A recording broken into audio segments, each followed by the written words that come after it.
한국공인회계사회가 추천하는 각 분야 전문 공인회계사들이 전해드립니다. 세금 줄여주는 솔루션 코너 절세미녀 시즌2. 자, 오늘은 스타트업 세무 전문가 최평국 회계사 나오셨습니다. 안녕하십니까? 어서 오세요. 안녕하세요. 스타트업 세무 전문가 최평국 회계사입니다. 네. 사실 요즘 많은 분들이 스타트업에 도전하는데요. 스타트업 세금과 관련한 절세 방법을 알려주신다고 합니다. 먼저 주제부터 함께 확인해 보도록 하죠. 네. 이 대표 기술이 드디어 빛을 발하네요. 나뿐 아니라 투자자 반응이 굉장히 좋은데요. 회사 직원들이 고생했는데 다행히 신제품 반응이 좋네요. 연구개발비로 얼마나 든 거예요? 신제품 나오기까지 한 3억 정도 쓴 것 같아요. 이제 계약도 많아지고 연구개발비는 뽑고도 남았겠는데요? 지난해 영업이익이 8억 정도 났는데 올해는 연구개발에 좀 더 투자하려고요. 이야, 시작한 지 2년 만에 대단한 성과인데요. 직원 수도 늘리고 사업도 확장해야 하는 거 아니에요? 안 그래도 올해는 직원을 좀 더 뽑고 동기부여 측면에서 스톡 옵션도 생각 중이에요. 그나저나 사업이 자리 잡기 시작한 건 좋은데 세금이 얼마나 나올지 걱정이네요. 요즘에 스타트업 투자하시는 분들이 꽤 되더라고요. 네. 클라우드 펀딩이라든지 그렇죠. 아니면 엔젤 펀드, 엔젤 투자 같은 것들을 통해서 이제 스타트업에 투자를 하시는 분들이 많은데 이익이 나면 좋지만 또 하나 고려해야 될 거, 이 내야 할 세금도 고려하지 않을 수가 없습니다. 회계사님, 네. 스타트업 투자 세금을 좀 줄일 수 있는 방법 있을까요? 먼저 이제 스타트업에 대해서 말씀을 드려야 되는데요. 네. 스타트업은 혁신적인 기술과 아이디어를 보유했지만 설립된 지 얼마 되지 않은 창업 기업으로서 대규모 자금을 조달하기 이전 단계의 초기 기업을 말합니다. 네. 이럴 경우에 만약 기술 기반의 스타트업이라면 벤처 인증을 획득해 법인세를 감면받고 동시에 R&D 세액공제를 신청하면 세금을 줄일 수 있습니다. 세금을 줄일 수 있는 방법 두 가지 솔루션을 주셨는데 네. 먼저 벤처 인증을 받으면 이제 법인세가 감면된다라고 하셨는데 벤처 인증 여부에 따라서 내야 할 세금이 크게 차이가 나나 봐요. 네, 벤처 인증을 받게 되면 무려 1억 5천만 원의 세금을 줄일 수 있습니다. 예. 앞선 사례를 살펴보면 R&D 비용으로 3억을 지출하고 네. 영업이익이 8억이 났다고 가정했을 때 일반 기업일 경우에는 1억 5,400만 원의 세금을 내야 하지만 네. 벤처 인증을 받게 되면 200만 원의 세금만 부담하면 됩니다. 네, 세금 대부분을 내지 않아도 그러게요. 되는군요. 저 네. 표를 보면 말이죠. 이렇게 세금 차이가 이렇게 크게 나는 이유가 뭔가요? 벤처기업 육성에 관한 특별조치법에서 정한 요건을 충족하는 벤처기업에게는 최대 5년간 법인세의 50%를 감면해주고 있습니다. 또한 중소기업이 R&D에 투자한 경우 R&D 지출액의 25%를 세액공제해주는데요. 네. 앞선 사례에서 50% 법인세 감면으로 7,700만 원, R&D 세액공제로 7,500만 원을 각각 절세할 수 있습니다. 그러므로 창업한 스타트업이라면 서둘러 벤처 인증을 받으시는 게 좋습니다. 그렇군요. 이렇게 좋은 혜택을 받으려면 벤처 인증이 우선 돼야 될 것 같은데 이 벤처 인증과 R&D 세액공제 받으려면 어떻게 해야 되나요?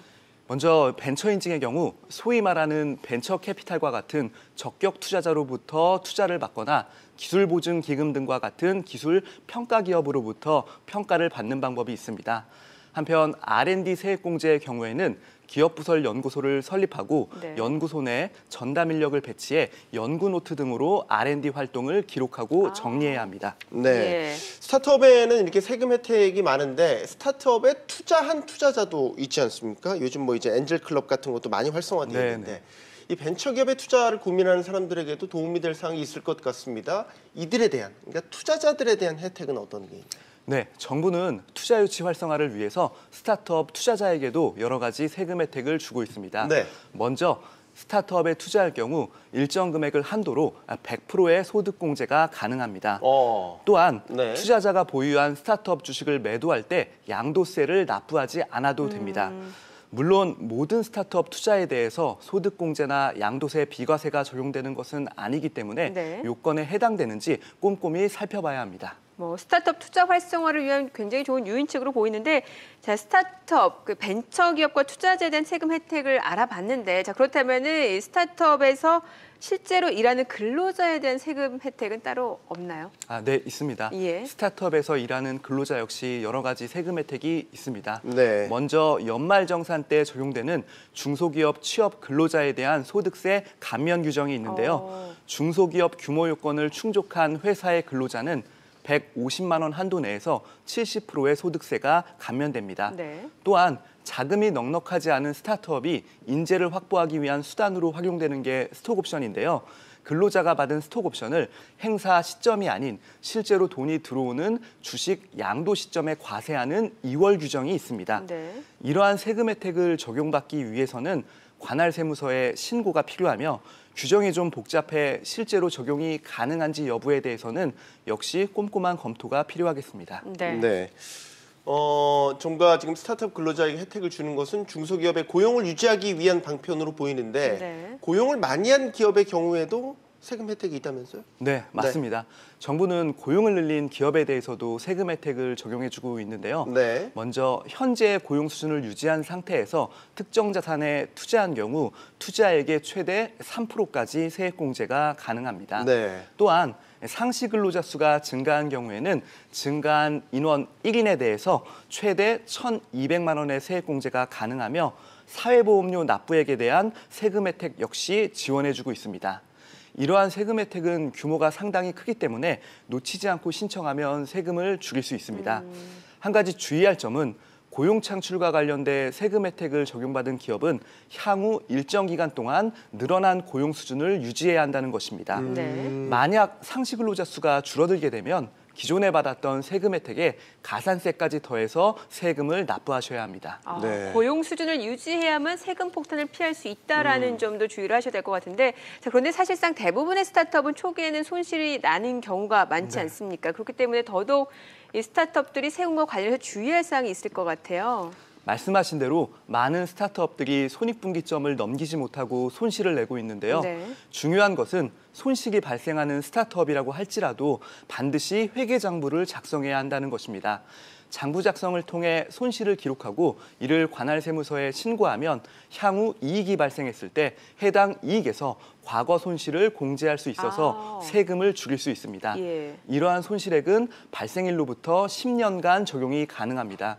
또한 장부를 작성하면 재무제표를 만들어서 정부 지원이나 투자 유치 등에도 활용할 수 있으므로 창업한 스타트업이라면 반드시 회계장부를 작성하셔야 합니다. 네. 스타트업 하시는 분들은 이 장부 작성도 꼼꼼하게 해야 된다라는 점 강조를 해주셨는데, 자, 최종적으로요, 스타트업 절세 솔루션 마지막으로 정리를 해주시죠. 네.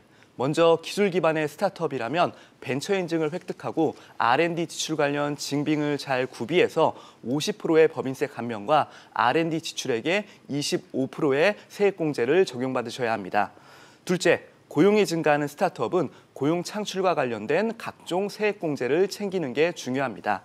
마지막으로 손실이 발생하는 스타트업이라고 할지라도 장부를 작성해 향후 발생되는 이익에서 과거 손실을 공제해 세금을 줄이시는 데 활용하시길 바랍니다. 네. 자, 오늘 스타트업 절세 솔루션에 관해서 최평국 회계사와 이야기 나눠봤습니다. 감사합니다. 잘 들었습니다.